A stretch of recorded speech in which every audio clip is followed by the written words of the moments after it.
조금 전에 말씀드린 것처럼 주영진의 뉴스브리핑 4시 순서는 김정남 피살 관련 소식 집중적으로 전해드리도록 하겠습니다. 그제 오전 김정일 전 북한 국방위원장의 맏아들이자 김정은 북한 노동당 위원장의 이복형인 김정남이 말레이시아 쿠알라룸푸르 공항에서 피살됐습니다. 아직은 누가 왜 김정남을 죽였는지 공식적으로 확인된 내용은 없습니다. 다만 북한의 소행일 가능성이 크지 않느냐 이런 분석이 나오고 있는데요. 전문가들을 모셨습니다. 고용한 국가안보전략연구원 부원장 김근식 경남대 교수 나오셨습니다. 두 분 어서 오십시오. 안녕하세요. SBS의 이기성 선임기자 그리고 SBS에서 북한 관련 소식을 전담하고 있는 안정식 북한 전문기자도 나왔습니다. 두 분도 어서 오십시오. 네, 안녕하십니까. 먼저 이기성 기자에게 여쭐게요.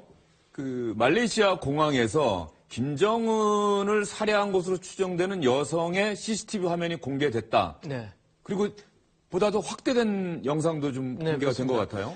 국제공항이니까 CCTV가 곳곳에 설치되어 있거든요. 그래서 경찰이 두 사람을 찍은 화면을 확보했다고 합니다. 그래서 지금 행적 추적하고 신원 분석에 나서고 있는데요. 그중에 몇 컷이 지금 보시면 저 화면이 언론에 공개된 화면입니다.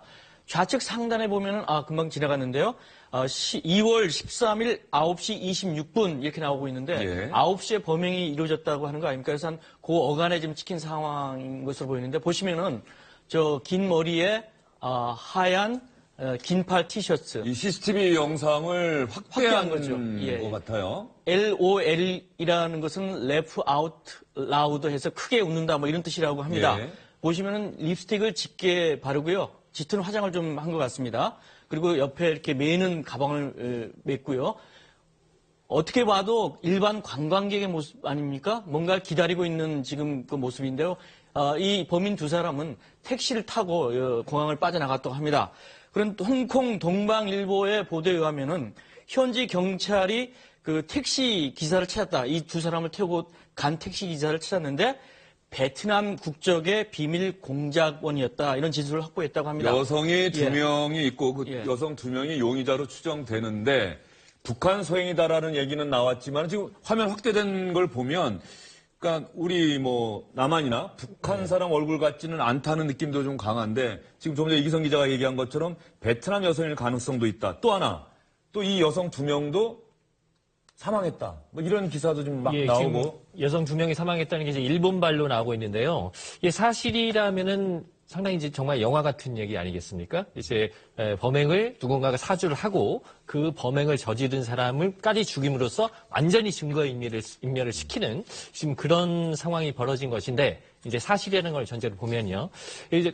어쨌든 이제 앞서 지금 이기성 기자가 말한 대로 베트남 국적이다라고 한다라면 그러면 이제 북한과의 연관성은 어떻게 되느냐 이런 부분인데 근데 이제 우리가 이제 이 사건이 터졌을 때 북한이 했을 가능성이 이제 높다라고 보는 그런 정황 증거 중에 가장 강력한 정황 증거 중에 하나는 우리가 일반적으로 죽으면 교통사고로 죽는다 아니면 공항에서 요새는 총기 난사 테러가 일어난다거나 아니면 누가 이제 죽더라도 소위 권총이나 칼을 가지고 이렇게 찌른다거나 이런 식의 보복 범죄를 하는데 뭔가 독극물을 가지고 가서 독침인지 스프레이인지 말이 좀 분분합니다만 이런 식의 사건을 벌였다는 거는 참 굉장히 특이한 사건이잖아요. 그리고 이 2017년에 그런 일을 할 수 있는 집단이 과연 어디 있겠느냐라는 걸 생각을 해본다라면 이 북한 말고 다른 어떤 조직폭력배라든가 이런 쪽을 생각하기는 또 이렇게 자연스럽지 않은 그런 걸로 볼 때 북한이라는 정황 증거가 상당히 가능성이 높아지는 이런 상황이라고 볼 수가 있습니다. 안정식 기자가 그러면 이미 어쨌든 8시 뉴스부터 관련 소식은 들어왔었는데 예. 김정남이 언제 어디서 어떻게 사망에 이르게 됐는지를 좀 간략하게 정리를 좀 하고 이야기를 좀 이어가는 게 좋을 것 같아요. 예, 간략하게 정리를 좀 해드리면, 그러니까 이제 그제죠. 그제 오전 9시쯤에 말레이시아 쿠알라룸푸르 공항에서 마카오로 출국하려고 했던 걸로 알려지고 있는데, 수속 카운터. 근데 이제 사람이 있는 카운터가 아니라 혼자 수속을 하는, 거기에서 이제 수속을 하려고 줄 서서 기다리고 있었는데 거기서 이제 웬 여성들이 접근을 해서 이거는 이제 CCTV에 나온 바에 따르면 여성들이 접근해서 김정남으로 보이는 남성과 접촉을 했다가 떨어지고 나서 김정남이 쓰러졌고 그리고 이제 주변에 있는 사람한테 나 좀 도와달라 해서 병원으로 옮겨졌는데 결국 병원에서 이제 숨졌다. 이게 지금 현재까지 나와 있는 상황입니다. 김정남이 그러면 주변에 저때 도움을 요청했다는 얘기도 있어요. 예, 그러니까 이제 용의자인 여성이 김정남과 접촉을 해서 사실은 CCTV 상으로는 김정남과 딱 붙어서 접촉을 했다가 떨어졌는데 김정남이 쓰러졌다고 그래요. 근데 이제 그 주변에 있던 사람들 말 들어보면 뭔가 스프레이를 뿌렸다는 얘기도 있고 뭐 독침으로 찔린 것 같다는 얘기도 있고 그 부분은 이제 그 말레이시아 병원에서 부검 결과가 나와야 정확히 나올 것 같습니다. 어쨌든 그렇게 쓰러지고 나서 이제 주변에 있는 사람들한테 좀 도와달라라고 도움 요청했다는 겁니다. 지금 김정남의 시신이 말레이시아 쿠알라룸푸르 병원에서 부검 중이다 이런 얘기도 좀 있죠? 예, 그렇습니다. 이제 병원으로 옮겨져서 지금 어쨌든 이게 뭐 자연사가 아니고 당연히 이제 타살이기 때문에 우리나라건 어디건 사인을 정확히 밝혀야 되기 때문에 부검에 들어간 상태고요.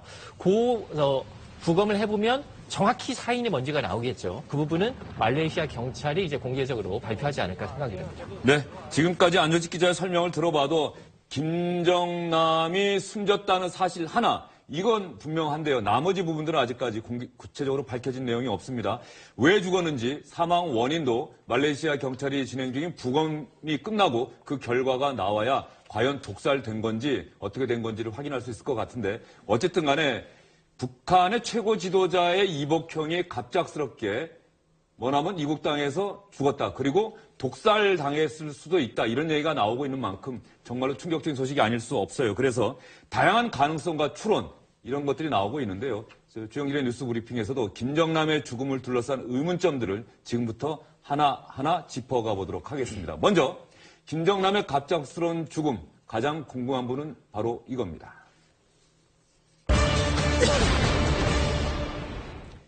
백피혈통 컴플렉스 잠재적 위협 제거.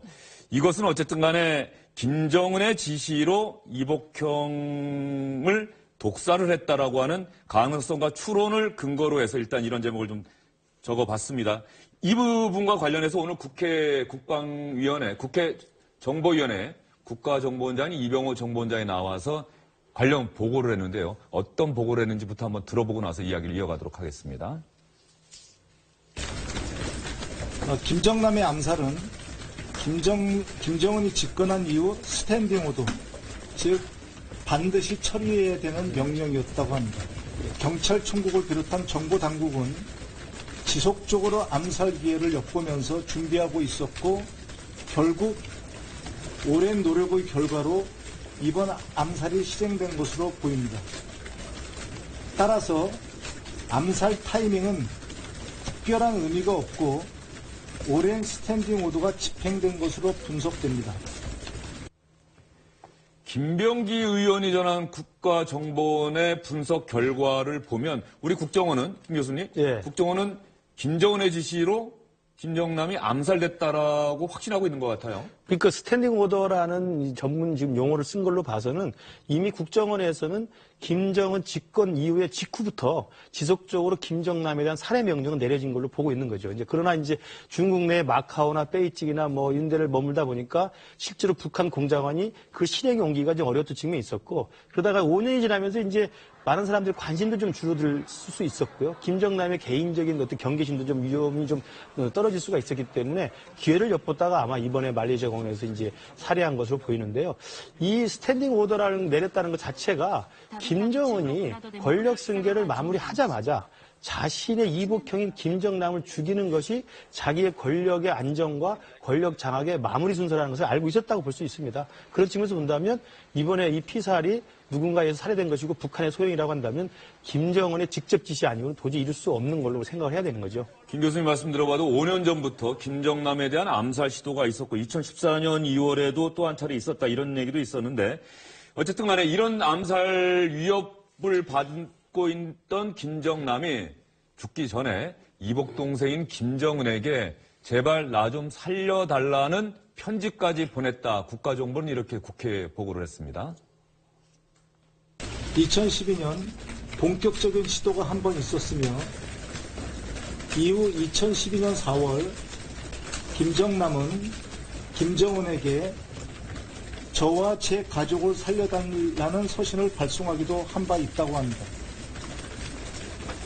김정남은 서신에서 저와 가족에 대한 응징 명령을 취소해 주기 바람, 저희는 갈 곳도 없고 피할 곳도 없음. 도망가는 길은 자살뿐이라는 것을 잘 알고 있음이라고 하소연하였다고 합니다. 북한 내부 사정은 잘 알고 계시는 우리 고 원장님. 그 조금 전에 저희가 분석과 추론의 근거로 백투혈통 컴플렉스 또 잠재적 위협 제거 이렇게 전해드렸는데 고 원장님 보시기에 이게 북한의 소행이라면 정말로 그러한 것들이 이유가 됐을까요? 그러니까 제가 조금 더 시계를 뒤로 돌려가면 2004년경에 오스트리아 헝가리 쪽에서 김정남을 쫓아다니던 북한의 어떤 조의 팀의 정체가 그 나라 정보기관들의 들통이 나면서 그 나라 정보기관들이 북한 대사관에 경고를 해서 그 팀이 철수한 적도 있고요. 그러니까 이거는 이미 오래전부터 쫓아다니면서 동선을 계속 감시하고 있었다는 의미가 분명히 되고 그리고 2012년도에 분명한 사건이 있었고 그것이 중국 안전부의 간섭으로 해서 중국 안전부가 경고를 해서 북한 암살단이 철수를 한 것으로 그렇게 전해지고 있습니다. 그리고 사실 놓고 보면 김정남을 원수로 생각할 수 있는 사람이 누구냐 그걸 보면 가장 답변이 나오지 않겠습니까? 김정일의 맏아들이고 그리고 어머니가 그래도 유부녀이긴 했지만 북한 본토 여성이고 그리고 김정은은 어머니가 제일교포 여성이고 아버지는 남한 출신이고 북한에서는 제일교포 출신들을 뭐 이류국민 이렇게 취급을 하는 겁니까? 뭐 이등국민 취급을 하는 이유가 북한 사람들이 들어왔을 때 그 사람들이 왔을 때 너무 잘 사는 척을 많이 했고 그러니까 이제 갖다나 기분이 안 좋은 데다가 몇 명의 일본 간첩들을 잡았다는 소문들이 급속하게 퍼지면서 이건 일본 스파이들이다. 그래서 제일교포를 째포라고 하면서 경멸해서 부르는 것이 아직도 있고 그래서 아직도 고영희를 우상화하지 못하는 이유가 바로 이 제일동포라는 것 때문에 우상화를 못하고 있다고 저희들이 분석을 하고 있는데 김정은의 어머니가 고영입니까? 고용입니까? 제가 그 태호 공사한테 물어봤습니다. 네. 용이냐 그때 자기네도 모르고 실질적으로 미천호라고 평양시 대성구역에 호수가 있습니다. 미천호 주변에 고영이 묘가 있어서 묘를 가서 환을 증정하러 갔는데 묘비명이 선군 조선이 어머니 묘 이름도 없고 죽은 날도 없고 태어날도 없고 그런데 그냥 이게 우리 장군님 어머님 묘라고 해서 꽃박을 그린 주름이 갖다 놓고 그랬다 그러니 한 번도 고영이가 누구며 어디서 왔으며 생년월일은 언제고 죽은 날이 어딘지를 북한 간부들에게도 아직도 비밀로 붙일 만큼 그렇게 의문의 여인이다 이렇게 고 원장님 말씀 들어보면 김정은이 이복형인 김정남에게 어쨌든 백두혈통과 관련해서 컴플렉스를 갖고 있었다, 열등감 같은 것들을 갖고 있었다고 생각할 수가 있는데 김 교수님, 예. 그런데 김정남은 이미 그 권력 승계에서 멀어졌고 아버지 김정일 국방위원장으로부터도 너는 이제 안 돼. 이런 평가를 받았고 계속 외국을 떠돌았는데 과연 김정은에게 위협이 됐을까요? 간단하게 설명하면 그겁니다. 이제 북한은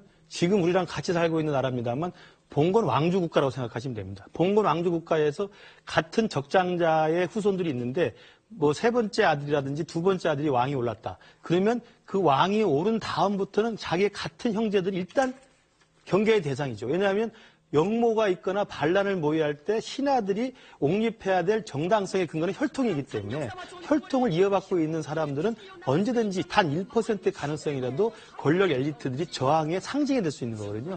그런 의미에서 본다면 지금 김정은이 딱 권력 승계에 대해서 권력 장악을 해서 지금 지도자가 되어 있지만 자기보다 큰 형이고 그다음에 장자고 김정남으로서 그리고 또 외국에 있기 때문에 외국에 있으면서 그동안 수년 동안 외국 언론과 인터뷰를 통해서 자유분방한 발언들을 많이 했잖아요. 또 김정은 체제에 대한 비판도 서슴지 않았고 그러면서 본다면 봉건 왕조국가의 권력의 속성을 생각한다면 당연히 스탠딩 오더를 내려서 기회가 되면 처단하라라고 내릴 수밖에 없는 것이 저는 권력 장악의 마무리 순서로서 지금 당장 김정은의 권력 장악은 확고해 보입니다만 확고한 지금 이 시점에 오히려 김정은의 생명을 다 앗아감으로써 김정남의 생명을 앗아감으로써 차후에 있을 만약에 권력 엘리트의 저항의 가능성을 원천 봉쇄하겠다. 저는 그것이 권력의 속성이라고 생각합니다. 네, 지금 말씀드린 것처럼 과연 김정남이 김정은에게 위협적인 존재였는가? 그것이 김정남을 죽음으로 이르게 한 하나의 이유가 됐는가에 대해서 우리 정보당국은 이렇게 국회에 보고를 했다고 합니다. 북한 내부에서 김정남을 옹립하려는 그런 먹는 거 없었다고 합니다. 그리고 그런 게 있으려면 북한 내에 어떤 일정한 지지하는 세력이 있어야 되는데 그런 것 자체가 없기 때문에 그런 것은 상황상 맞지 않는 것으로 보입니다. 김정남이 김정은의 이업이 되지 않는데도 불구하고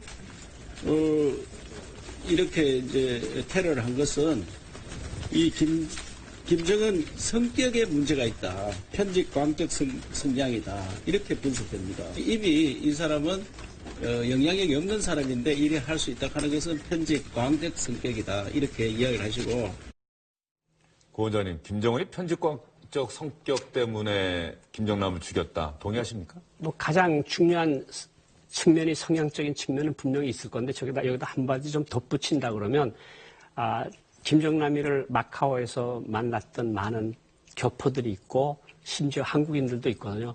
항상 김정남이 뒤에는 항상 경호원들처럼 보이는 사람들이 있었다. 그것이 일치된 증언입니다. 그래서 2012년도 암살 사건 막은 것도 중국 안전부라고 이야기가 계속되고 있고 그것이 맞는 것 같고 김정남이가 돌아다닌 지역이 대체로 중국의 영향권에 있는 홍콩, 싱가포르, 마카오를 다녔거든요.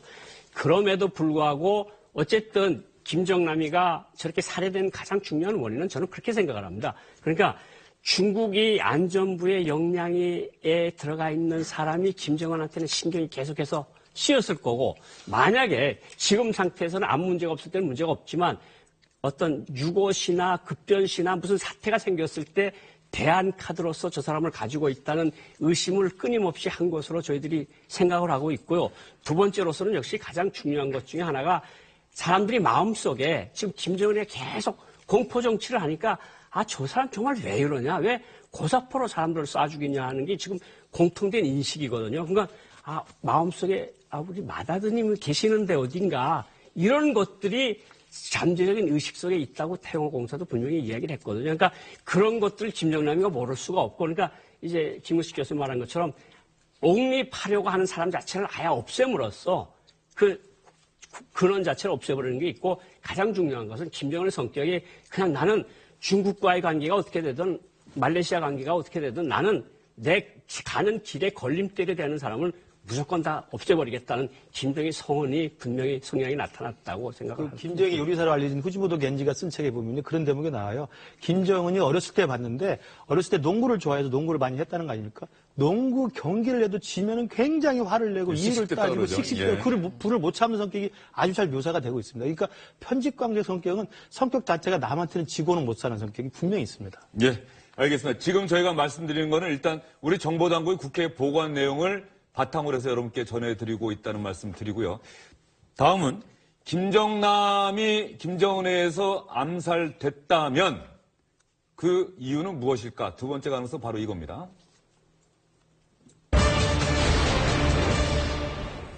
김정남이 망명할 가능성을 차단하기 위한 암살 아니냐? 이 얘기는 사실 여러 차례 나왔습니다. 7년 전에 프랑스 망명설이 돌 당시에 김정남이 인터뷰했던 내용이 있습니다. 프랑스는 제가 아시다시피 과거에도 제가 자꾸 여행을 했지 않습니까?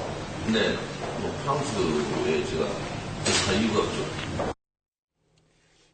김정남이 육성을 직접 들어보셨는데요. 안전식 기자. 그런데 네. 김정남이 뭐 한국으로도 망명을 시도했다 이런 얘기도 있었던가요? 이게 지금 일단은 오늘 국정원 보고를 보면 김정남이 망명을 시도한 적은 없다라고 국정원이 보고를 했습니다. 우리 한국으로의 망명 시도한 적 없다. 예, 뭐 한국은 당연하고 이제 그 망명 앞에 뭐 제3국이 들어가는지 모르겠는데 어쨌든 워딩은 김정남이 망명을 신청한 적은 없다는 건데 그러면 지금 말씀하신 대로 이제 역으로 우리가 적극적으로 김정남을 망명시키려는 시도는 있었겠느냐 이런 이제 생각을 해볼 수가 있는데 그런 류의 보도들이 주기적으로 몇 년 단위로 몇 번 나왔었습니다. 근데 이제 그 부분에 대해서도 이제 저도 뭐 여러 군데에 좀 물어보고 확인을 해봤는데 오늘도 이제 전직 뭐 고위 당국자들 몇 명 좀 통화를 해보고 우리 정부가 이제 지나간 일이니까 한번 말해봐라. 우리 정말 망명을 시도한 적이 있었느냐라고 하니까 제가 통화한 분들은 뭐 그런 적은 못 들어봤다 이런 식으로 얘기를 한단 말이죠. 그리고 이제 제가 예전에 취재를 할 때 이와 관련해서 어떤 당국자가 했던 얘기 중에 이런 게 있습니다. 생각해봐라. 김정남을 우리가 데려오면 황장엽 비서처럼 경호 문제 때문에 어디 안가에다가 모셔놓고 그냥 고이 이렇게 보호할 수밖에 없다는 거죠. 근데 지금처럼 바깥에 있으면 왔다 갔다 하면서 기자들이 물어보면 한마디씩 하잖아요. 그리고 북한에 문제 있다는 식으로 한마디씩 하고 그러는데 차라리 우리 입장에서 보더라도 바깥에 있는 게 낫지 않느냐. 그러니까 우리가 망명시켰을 때 실익이 뭐냐라는 얘기를 하는 사람도 있단 말입니다. 이걸로 보면 정부 내에서 일부 망명을 시키자라는 의견이 있었더라도 이게 종합적인 토의 과정에서 정부의 정책화돼서 망명을 조직적으로 우리가 시도한 적은 선까지는 안 갔던 게 아닌가 이런 생각이 듭니다. 안 기자 얘기는 이렇고요. 고 원장님 혹시 김정남이 한국으로 들어올 수도 있다. 뭐 우리 정보당국에서 그런 움직임이 있었다. 이런 얘기 들으신 적 있습니까? 뭐 여러 가지 설들이 계속해서 있었고 뭐 망명을 타진했다 아니면 뭐 많은 것을 요구했다 아니면 이런 이야기들은 계속해서 있었는데 그것이 확인된 적은 한 번도 없고요. 안 기자님 말씀대로 두 번째는 뭐냐면 만약에 우리가 김정은이가 지금 집권자로 있는데 그 반대 세력에 있는 김정남이를 데리고 났을 때 만약 남북 관계가 개선이 되는 상황에서 그게 정상회담을 하던 장관급 회담을 하던 얼마나 꼴끄럽겠습니까? 그러니까 국익적 견지에서 본다면 바깥에 있으면서 툭툭 한마디씩 던지는 것이 우리 국익적 측면에서 낫다고 판단한 것이 저는 논리적인 사고라고 생각을 하고요.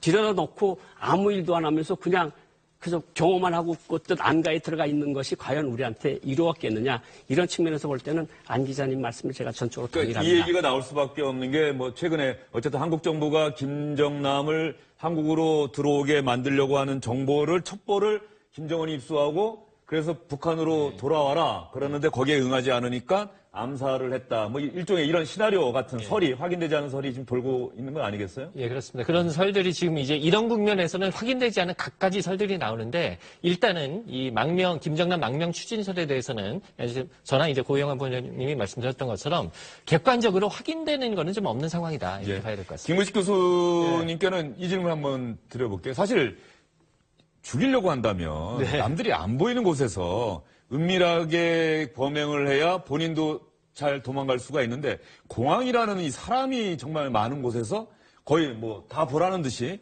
이렇게 했다. 이것도 좀 이해가 안 되는 대목이거든요. 우선은 그 스탠딩 오더라고 국정원이 밝혔으니까 이것은 언제든지 기회가 있으면 죽여야 된다는 그 철수 불가능한 명령이잖아요. 그렇기 때문에 뭐 장소를 불문을 해야 된다는 게 하나 있고요. 두 번째는 오히려 김정남에 대한 이 살해 그 죽임을 한다는 것은 은밀한 곳에서는 오히려 김정남 스스로 굉장히 경계심을 가질 수가 있습니다.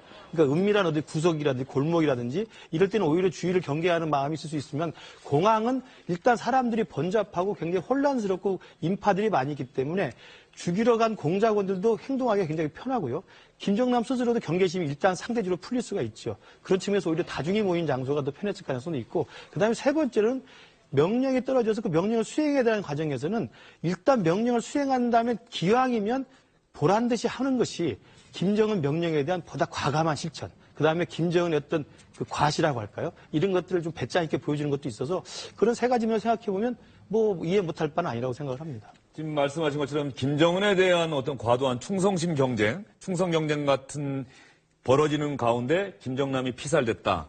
뭐 이렇게도 추론이 가능할 것 같은데 과거에 북한 요인들 중에 이렇게 암살당한 사람이 또 누가 있을까요? 네, 여러 건 있습니다. 여러 건 있는데요. 2011년 8월에 패트릭 김이라고 해가지고 그 선교사였습니다. 선교사였는데 주로 이제 탈북자들 돕고 또 북한 체제 비판하는 문건을 북한에 넣고 이렇게 했는데 이 사람이 그 단둥 시내 한 그 백화점 앞 거리에서 택시를 기다리고 있는데 입에 거품 물고 쓰러졌습니다. 그래서 병원으로 옮기는 도중에 숨졌는데 이것도 이제 독살의 한 것이라고 보고 있고요. 또 2010년, 11년에 그 김정남에 대한 또 독살 그 저격 이런 시도가 있었습니다. 중국에서 있었는데요.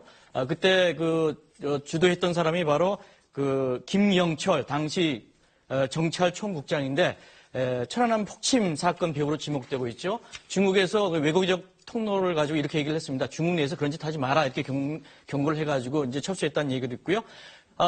가장 좀 주목받고 있는 것은 대한민국 한 복판에서 곤총 살해했던 그런 것이 있습니다. 피살된 김정남 이종 사촌 이한영 씨 건입니다. 저기 나오고 있죠.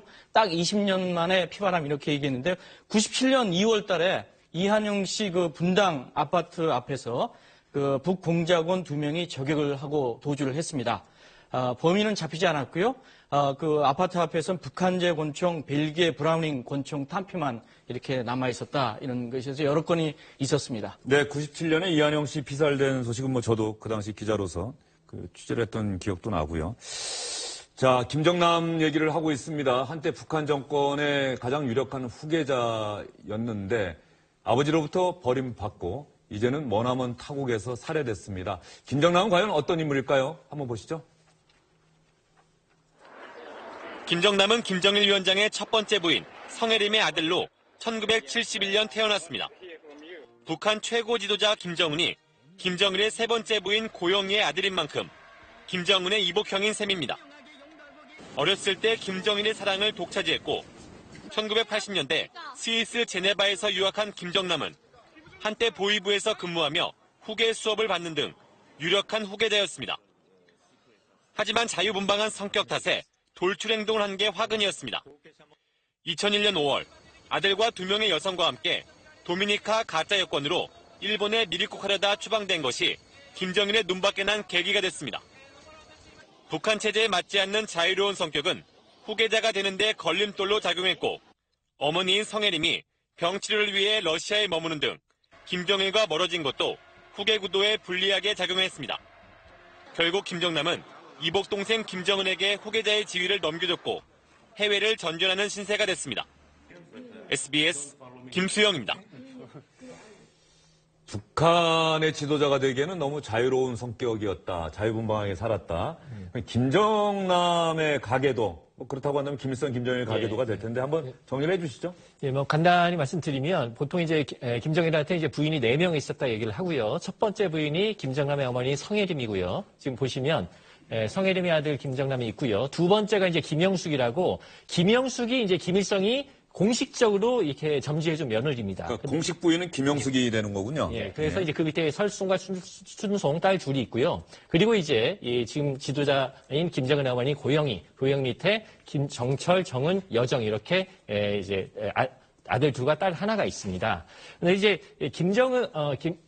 김정일이 어렸을 때 정남이를 되게 이뻐했고요. 그리고 이제 유학을 보내는데 이 유학을 보내서 사실은 외국 문물을 보게 한 게 김정남의 생각을 굉장히 좀 트이게 만드는 건데 북한 입장에서 보면 굉장히 이단화가 된 것이죠. 그래서 이제 복귀를 해서 뭐 여러 가지 보위부에서 수업을 받는다든가 여러 가지 후계자 수업을 시켰지만 결국 이제 북한이 바라는 이제 후계자의 상에는 좀 이르지 못한 것이 아닌가 싶고 지금 보시는 김정일 옆에 앉아 있는 꼬마아이가 김정남인가요? 그렇습니다. 김정일 옆에 저 뒤에 서 있는 남자가 조금 전에 피살됐다는 이한영. 이한영이고요. 네. 그 옆에가 이제 그 이한영 씨 여동생이고 그 옆에가 성혜림의 언니죠. 성혜란.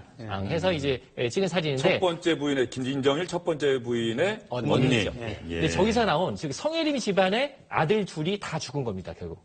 그렇게 되네요. 예. 그런데 김 교수님 보면은 저 김정남은 좋아요. 저 이복형이지만 장남이 죽었어요. 그런데 김정철 더구나 김정은의 친형 아니겠습니까? 네네. 바로 위의 형인데 김정철도 있는데 김정철은 전혀 위협이 안 되는 건가요? 김정철도 동생인 김정은이 권좌에 있기 때문에 스스로가 저항할 의지를 일단 표시하지 않고 있고요. 굉장히 그 순응하는 자세로 보이고 있다는 게 지금 정설입니다. 그래서 북한 내에서는 일단 목숨을 유지하고 있는 것으로 보이고요. 다만 그 여동생인 김여정은 당에서 선정선동비를 맡아서 굉장히 공개적인 활동을 하면서 지근거리에서 김정은을 보좌하고 있지만 김정철은 전혀 드러나지 않는 은둔형을 살고 있어서 아마도 이것은 같은 남자이기 때문에 공개시키지 않는다는 평가가 대부분이고 그렇지만 김정남처럼 위협적인 존재는 아니고 자기 닭도 핏줄이 같기 때문에 배가 같기 때문에 아마도 은둔형에 순응하는 잃어버린 권좌를 잃어버린 형으로서 그냥 잠적해 있는 게 아닌가 싶습니다. 지금 말씀을 듣다 보니까는 김정일이 만약에 아직도 살아있다고 한다면 김정남이 이렇게 죽는 일은 없었을 것이다라는 생각도 좀 드는데요. 갑자기 안 기자. 네. 김정남이 언제 어느 시점까지는 그 후계자 대우를 받았을까요? 지금 보면 보통 한 90년대 초중반까지는 북한 간부들 사이에서도 좀 인상이 좋았고 그리고 어쨌든 외국에 갔다 와서 이제 아버지도 나름 후계자로 생각하고 있었다. 그리고 이제 보위부에서 이제 수업도 받았다는 얘기가 있는데 90년대 중반에 고난행군을 거치면서 김정남이 이건 아니지 않느냐라고 해서 상당히 좀 개혁적인 마인드를 가지고 뭐 아버지한테 개혁 개방을 하자라고 얘기를 했다가 혼났다 이런 얘기도 있고요.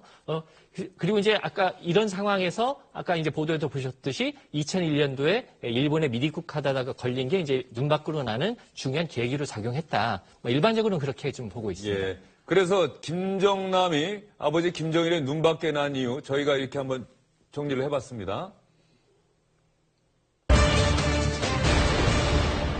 모친 성혜림의 부재 그리고 조금 전 사진에서 봤던 이모의 망명 때문일까? 이런 이유가 하나 있고요. 두 번째도 있죠? 두 번째는 아직 준비가 안 됐고요. 모친 성혜림의 부재, 이모 성혜랑의 망명 때문. 이런 얘기가 있고 또 하나 아까 얘기한 것처럼 김정남의 자유분방한 성격 때문이다. 이런 얘기가 있는데 김 교수님 동의하십니까?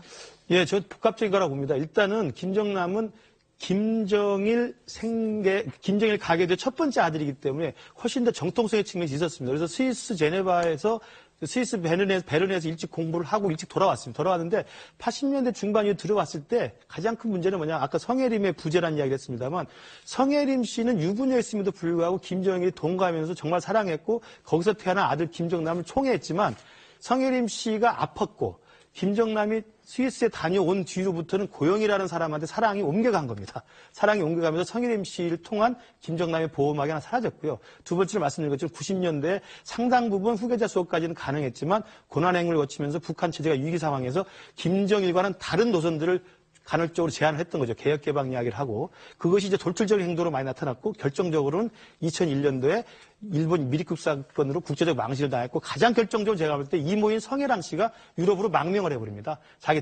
아들들, 딸 다 데리고. 그 성혜랑 씨가 망명하면서 뭐 책도 내고 김정일 로얄 패밀리에 대한 많은 이야기를 공개를 해버리거든요. 그러면서 김정남은 뭐 권력의 권좌에서 밀려갔다고 볼 수 있죠. 특히 김정남은 이 남한 기자들이 질문을 해도 만나게 되면은 거침없이 답변을 했었는데요. 김정은이 2009년쯤에 후계자로 결정됐다 이런 관련 보도가 나온 이후에도 김정남의 언행에는 거침이 없었습니다. It depends on many things. I think everything's too early to decide. All depends on my father's decision. So he makes his decision. So he doesn't need to talk to me or talk to another person. My father appoint my brother as a successor. So it means my father likes him very much. No, personally, I'm not interested in this issue. Why? Sorry, I'm not interested in the politics.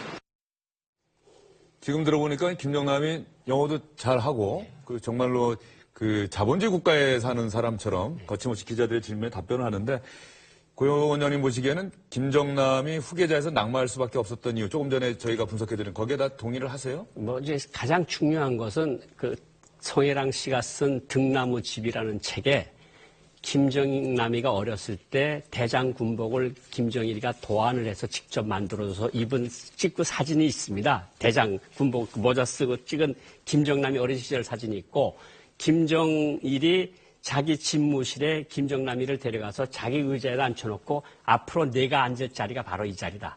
이거는 분명히 김정일의 생각에도 김정남이가 후계자로 점찍여 있었던 건 사실인데 사실 놓고 보면 어머니가 아버지하고 멀어지는 그런 것도 분명히 영향을 미쳤을 거고 어머니는 결국은 모스크바 가서 사망을 하지 않았습니까? 그러면 그때가 거의 2002년도에 사망을 했는데 1990년대 후반경에 무슨 문제가 생겼고 결국은 김정일이 마음에서 멀어졌고 김정일의 마음은 그때부터 고영이가 난 자녀들한테 옮겨가면서 결국은 탈락했고 지금 나온 이야기들은 2009년도 이야기들이거든요. 2000년대 후반. 그때는 이미 내가 탈락했다는 걸 알고 그렇게 자유분방하게 한량처럼 살면서 이야기한 거고 2001년도 디즈니랜드 간 것도 저는 그렇게 생각을 합니다. 이미 후계자에서 탈락한 것을 느끼고 그럼 나는 그냥 일본 같은 데 다니면서 디즈니랜드도 가서 볼 거야. 후계자로 있었으면 일본 디즈니랜드 유저 여권을 가지고 가는 게 불가능하죠. 예. 김정남이 이후에도 그 북한의 3대 세습 관련해서 비판적인 얘기를 했다 이런 얘기도 있었는데 이기성 기자 좀 설명을 좀 해주시죠. 예. 아사히 TV 2010년 인터뷰인데요. 중국에서는 마오쩌둥조차 세습하지 않았다. 개인적으로 3대 세습에 반대한다. 이렇게 얘기를 했고요. 2012년에 또 도쿄신문과 인터뷰가 있습니다. 그 2012년에는 이제 김정은 집권 이후가 돼서 좀 더 강도가 세졌습니다. 정상적인 사고를 갖고 있다면 3대 세습을 용인하기 어렵다. 젊은 세습 후계자가 어떻게 이어나갈 것인지 의문이다. 이렇게 얘기를 했고요. 또 하나 이제 에피소드가 하나 있는데요. 2010년 10월 김정남, 그때 이제 아버지가 좀 아팠을 텐데 지인이 이렇게 물어봤답니다. 들어가서 아프긴 아픈데 좀 평양에 왜 안 가느냐. 가서 바통도 터치하고, 즉, 이제 자기가 물려받고 그래도 준비해야 되지 않겠느냐. 이렇게 얘기했더니 싫다. 이렇게 얘기했다는 겁니다. 왜 싫냐. 이랬더니 내가 왜 갑니까? 바통 터치도 하기 싫습니다. 북한 망하는데요. 오래 가겠습니까? 이렇게 얘기했다는 일화도 예, 있습니다. 상당히 북한의 아버지이긴 하지만 3대 세습 가는 데 대해서 비판적인 의견을 했었는데 최근 김정남이 어떻게 살았는지 좀 알려진 게 있어요?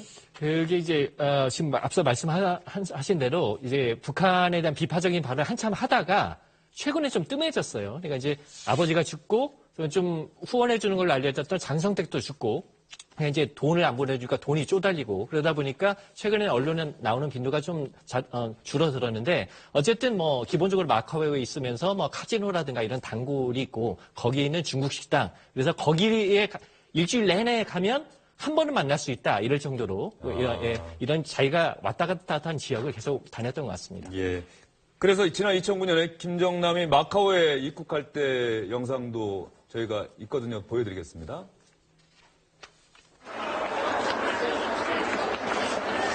Are you Mr. Kim Jong-nam? Right? What is your purpose to visit Macau this time? Oh, it's my holiday trip. Do you have any favorite hotel that you want to stay? I don't know yet. 뭐 계속해서 화면을 보더라도 김정남은 정말 뭐 남한에 사는 사람처럼 뭐 기자들이 와서 물어봐도 자유롭게 답변도 잘하고 그러는데 뭐 김정남이 좀 개인 사생활도 좀 복잡했다고 하던가요? 예, 뭐 부인이 여럿이 있다 그러는데 뭐 그것이 중요한 것은 아니고 이제 생활비를 누가 대줬느냐 이게 이제 가장 큰 초점인데. 장성택이 후견인이었습니까? 그 성혜림이를 모스크바에 치료를 보낼 때 김정일이가 누이 동생 김경희에게 네가 맡아서 좀 키워달라. 그래서 장성택 부부의 집에 들어가서 김정남이가 큰 것으로 그렇게 황장엽 비서도 이야기를 했고요. 실질적으로 황장엽 선생님의 말씀에 의하면 장성택 부부의 김정남에 대한 생각이 각별했고 그리고 장성택이를 처형한 가장 중요한 요인 중에 하나가 김경희 부부가 계속해서 김정남과 싱가포르 등지에서 만나면서 돈을 준 것에 대해서 굉장히 격분을 했다고 합니다. 김정은이 그 얘기를 듣고 격분을 했다.